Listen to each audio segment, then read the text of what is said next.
kaga oras naman o kita pamalandong sa ang pulong sa Ginoo sa siginadlaw. Kahapon nagtuon kita sa pulong siya about all people are worthy of respect. Kagito nato kahapon ang Acts chapter 10 and verse number 34. Siling aga tuluwat nga pagabuksan naton mga Biblia diriya sa Book of Romans chapter 14 and verse number 19. O sa pamalandong ta sa pulong sa Ginoo, the much greater hunger. Aring pulong sa Ginoo aton nga pagatunan karon.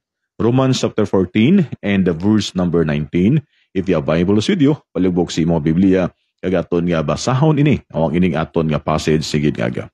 Let us therefore follow after the things which make for peace, and things wherewith one may edify another.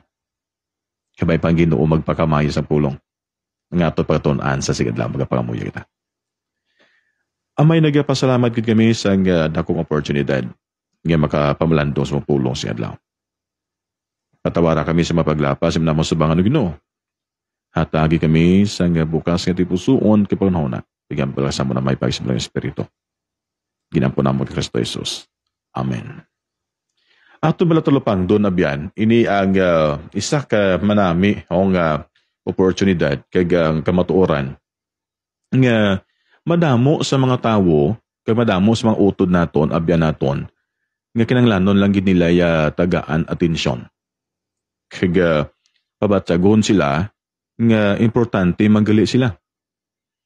Kami mga tao gitay sa masugata kag mamabakit anaton kag ma-meet naton sila everyday nga mga tao nga para sila wala na kag hindi na sila importante. Kami natutulukon sa adlaw. Ini diri ang last bala nga portion sa ngaton nga verse sa ginbasa gina nga himuon naton ang pag-edify, maka-edify sa isa kag isa.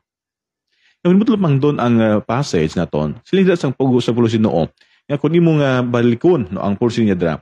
So let us then definitely aim for and eagerly pursue what makes for harmony and for mutual upbuilding, edification, and development of one another. That can edify another. Isa na sa sang aton mga buta nga dapat talupang doon. Yes, pwede ta hambal sa tanan, kaya magusto ka kung hambal mo, you have the freedom to talk and the freedom to speak. Regardless kung ano man ang imong dialect kang ginagamit. Pero dumon na ton, inang ang mga tinaga balay ng mga pulong balad can edify others. It can make pagbulig siya, building up that person. I remember, si isa ka saying in that statement, or the Mother Teresa said, being unwanted, unloved, uncared for, forgotten by everybody. And she said, I think that is a much greater hunger, a much greater poverty than the person who has nothing to eat. Samtang kabasa ko sa statement, siling ko tuod. Kadamot na sa makitaan bala sa aton palibot, kamasugatan aton adlaw. Mga taong batsaga nila, wala na sa may nag-atsindi, wala na sa may nag-atipan, wala na sa naghatag value sila. Kung di mo tulungan, being unwanted, unloved, uncared for, kado nalipatan ka na siyang tanan, siling ni Mother Teresa, I think that is much greater hunger sang sa mga tawo nga nagutom, sang sa mga tawo nga wala sila sa may makaon. Yes.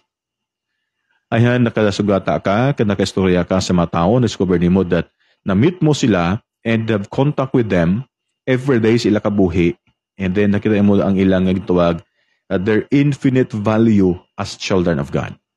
Nga para sila, wala naman ni pulos akong kabuhi, dapat sa may amon lang ko sini.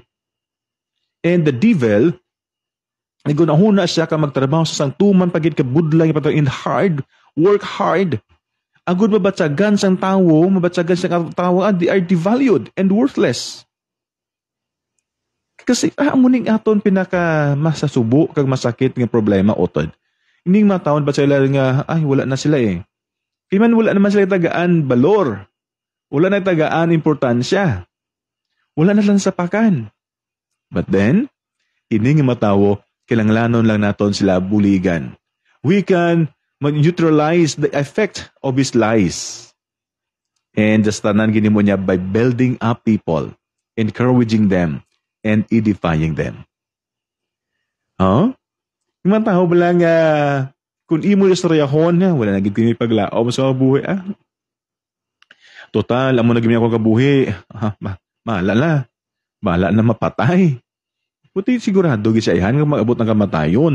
Hindi siya mag-anto sa inferno or mag-enjoy sa po sa Ginoo sa langit. Amo importante utod. Nga before man ako mapatay, before man mapatay nga person, dapat kabalo siya nga si Jesus ang importante sa kabuhi niya.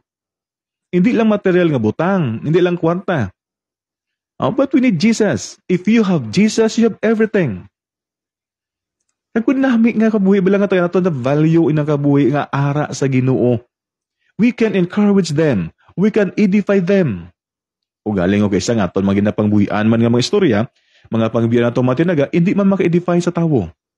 Instead to help that person nga mag-build up magid iyang relasyon sa Ginoo, nagimo bagay na put down magid naton sila. That's why utod tama na importante nato himon. One way how to do this is with sincere compliment. Sincere compliment, which is one of the most valuable gifts in this world. Simple lang man nga paghambal siya bala to encourage that person. Ay utod, namigid kay ginhimo mo ni. Mayo kay nakabalo ka mag-ubra sini. Mayo kay ka, ano bala, simple lang man nga paghatag compliment sa tawo. Sang kay nano man ang ubra mo na kada wala man na. Daw nano nga sa trabaho na. Well, auto did not encourage tawo. We need to edify each other.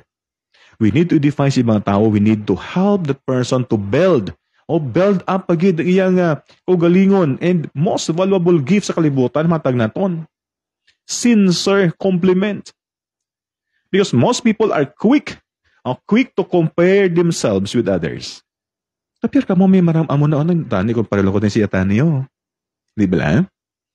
Sa nagasud-sugod sa ngaton nga kabalo mo sa sugod ko sa ni sang broadcast yung susunod na tingog ang yung sang announcer nga welcome to sa Wisin Visayas. Mga tingog lang na sunod mo gid. Ako ka pa ito, di mo tagli ka balos na, bayda. Kadis ka hareds ka bala ko sa di mo makuha ang gusto nila. Pero kung imugid nga lang tawon utod, be yourself. Don't be someone else. Be yourself. Hindi na pagsundan iban. Be yourself. Ugali may ara gid mga tao nga kadasi magkumpara sa gulingon sa ibang nga tao. Kamag sila tani, kung amol lang ko sini, pare lang ko sa iya, kung tani may amo ko sini, kung tani may ara ko sini, hindi na. Dapat kabalotang ay utod, hindi pa kumpara gulingon mo sa iban. Why? Because if we start to compare ourselves with other people, nag-start ka na, nag-doubt sa mga gulingon, nag-start ka na nga magsugod na, gipasulod mo na ang discouragement, ginpasulod mo na ang depression sa mga kabuhi. That's why abiyang ka ni Gugma. When you meet that person, ginakumpara niya gulingon niya sa imo, ginakumpara niya gulingon niya sa iban, ginakumpara niya gulingon niya sa upo niya sa trabaho, utod, encourage that person. Stop compare yourselves with others and be yourself. Be with yourself. Be yourself. Hindi ka na magkumpara sa iban. Bain na siya da. Kaya siya man nagatinguha, man na siya sa ikagulingon, ng i-develop ba gulingon niya. Because most people are quick to compare themselves with others. In doing so, they often makita nilang ilang kagalingon nga hindi sila kasarang. Nga wala sila sa may mahimo. Their own abilities and worth. They fail. Kaya kung ma-fail na sila, mapaslawan na sila, makita kung lang makasarang mas sila gali, kag may worth mas sila gali, dara nagsugod sila nga, kamo lang da. Tuhod malakata, kamo lang da pastor. Hindi mo ko nagyapong kabalo. Hindi mo ko nagyapong kasarang. Because they start to compare themselves with others. Tinong mo naton. Kung ikaw nakabalo siya na, kung ikaw nakabati siya na, ngayon na kumpara niya kung galingon si Iban, listen. Give simple compliment. Serious and sincere compliment to that person. Encourage naton siya to build up sa iyang kaugalingon. And making another person feel valuable is not expensive. Hindi man na amo na kadako nga ng lanon mo, ulagi mo na sa pinaka kadako nga gasto expensive, doesn't have to be time consuming. Gamay man lang ang atin mahatag mo siling utod. Don't compare yourselves. Hindi pa kumpara ko galingon mo sa iban, Todd. Hindi pa kumpara ka galingon mo sa iban. Be with yourself. Imo lang masarangan na. Ano masarangan mo? For the glory of God, do it all for the glory of God. And remember, hindi mo na paghimuon agad nga ma-please mo ang imo utod, ma-please mo imo leader, ma-please mo imo nga boss, but always remember, I will do this work, himuon ko ni because I want to please God, I want to glorify God. And I will do it for the glory of God and not for men. Amo nang remind sa ato ni Paul? Di ba? The book of Corinthians. And everything you do it all for the glory of God. Whether you eat, whether you drink, do it all for the glory of God. Hindi mo na ito sa mayhaan sa Ginoo. Hindi para nga dayawon ka, hindi agad nga palakpakan ka sa madamong mataw. Yes, nahimo niya. But listen, we need approval of God. We need to encourage isa katawo. Mag-abot na siya kagulingos na, then making another person feel valuable is not expensive. It doesn't have to be time-consuming. All we need to do is, ano itong hinalanon? Is get ourselves off of our minds long enough and to thank someone else. Sino naihan ang taong ini? Maybe ka o trabaho ni mo, maybe upod mo sa work, maybe upod mo sa opisina, maybe upod mo sa adres mo panguma, maybe upod mo kundiin. Casual mga friends. Nga nabatara, nabatsagan mo nga, alam mo na nang ginhimo niya. Kinanglanan ton sa hambalon utod kanima. And making people feel valuable won't cost any money. Hindi kinanglan tang bayad, wala kinanglan kwarta. Hindi mo na lang magasto. Simple lang nga pag-encourage mo siya, simple lang nga paghata mo siya sang simple lang nga compliment. Nablang seryoso kag sincero, gibla nga paghatag naton sinakatawo. And making other person feel valuable. Utod ganito matama ka namin. Kung hindi mo tulad doon bilaw, then find something encouraging to say. Nablang ma-encourage siya? Inablang ma-encourage mo siya nga siya man mismo maghimo sa nga bagay. Hindi nga, bago pa lang gani na naghimo ng tawo, bago pa lang niya nagsugos ng katubra, bago pa lang siya nag-try, himuon ng butang, ginapot, daan mo na kinano, magkaimo, di ka kabalo, nag-unta ka siguro, hindi na siya ma-encourage. And that person will stop. Kaya hindi ka na liwat maka-encourage siya,tud, himuon ta ni, hindi na siya liwat maubra siya na. Kaya primero pa lang gani, ginapa-discourage mo na siya. Siyempre, wala man sa estudyante nga naging teacher dayon, muna ito expression, di ba? Wala ko naging estudyante pa lang ta, kasugod-sugod pa lang ta. Wala nga ta mag-master ka dayon, kaya kasugod pa lang ta. Normal man na, kaya kasugod pa lang tatanan. Encourage mo siya ito, amo ni gurong nami ito sa okay man ang imo ginimo to, nami man ang imo nga ginubra. Pero mas nami guro ko amo ta niyo. Try bala. Ibig simple lang bala nga pag-encourage siya. Hindi nga batsaga mo do ikaw lang nakabalo, no? May mga amo na balang attitude. Pero utod gani ugma, kinahanglan naton i-encourage ang isa ka tawo. And to make that person mabatsagan niya, ay tuod no, kabalo mo ko gali. And making people nga matyagan niya inangabahin in offering a sincere compliments may seem like a small thing. Gamay lang nga butang.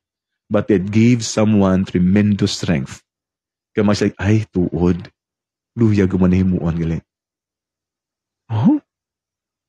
Isang nag-untat ko, bila pag-start siya ng ton nga broadcast, sa paghampang lamla daw, wala man na sa ton nga pinasar. Wala man na sa ako na so na nga mag-amog nga broadcast. We start from nag-gida lang sa katre, nag-live, try to be live. And after pila kasi mana wala na. Kaya naman panghampang naman to hindi man to hindi man to seryoso eh. Then may nag-siling, Pastor, ano ang problema mo? Kung nagula ka nag-live, ano ang kinanglan mo? Ano ang pwede mabuling namon? Hindi ko wala to, hampang-hampang lang. Hindi. Galan daw amon pamilya sa imong broadcast. Abi, balik. So nagbalik ko, asa subong, amo na ni. Di ko wala ko yung nag-encourage sa ako, hindi ko mag-amo sila eh. O di na wala na yung aton nga broadcast kung wala ni siya. That's why kinanglanon tutod. Simple lang. Sincere mo lang na nga pag-encourage sa tao, sincere lang nga compliment to that person. Simple mo lang mga bagay, gamay mo lang nga butang, but it gives someone tremendous strength. And I believe in having goals. Ano yung mga goal? Pastor, ano yung mga goal? Ang ako na goal is to help and encourage my fellow broadcasters. that they will go on. Mapanayon lang. Kag himuon, kag buligan, nga mabuligan, kung ano ang amo na ginagamit, ang madlagamiton, agad nga magnami man. Encourage lang gid.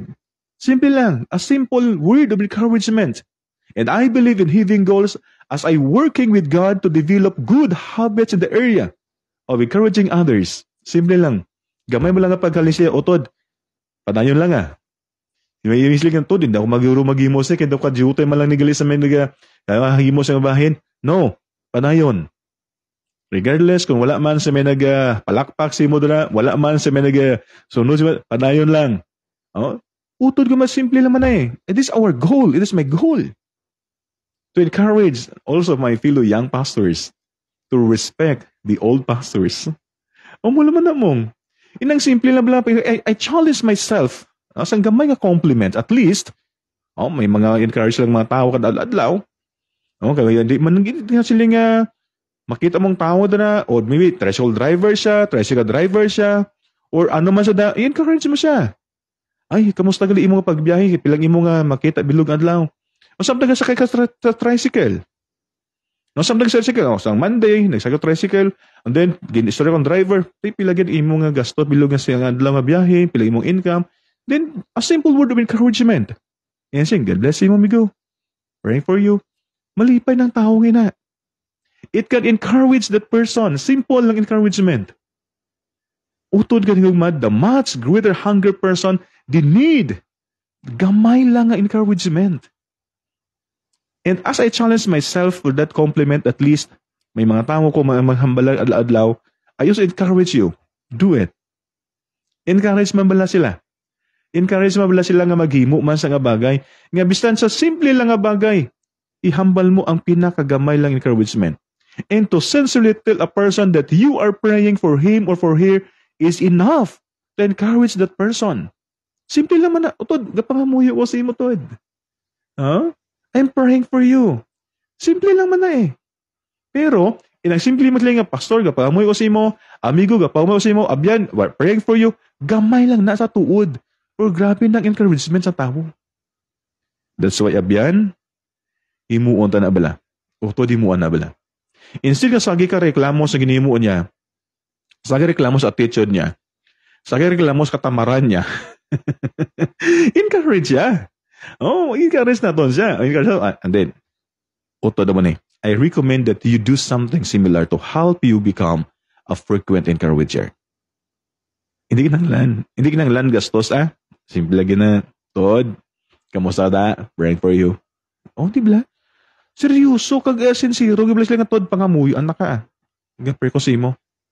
Or amigo, or abyan. Okay, I'm praying for you. Simple mo lang na.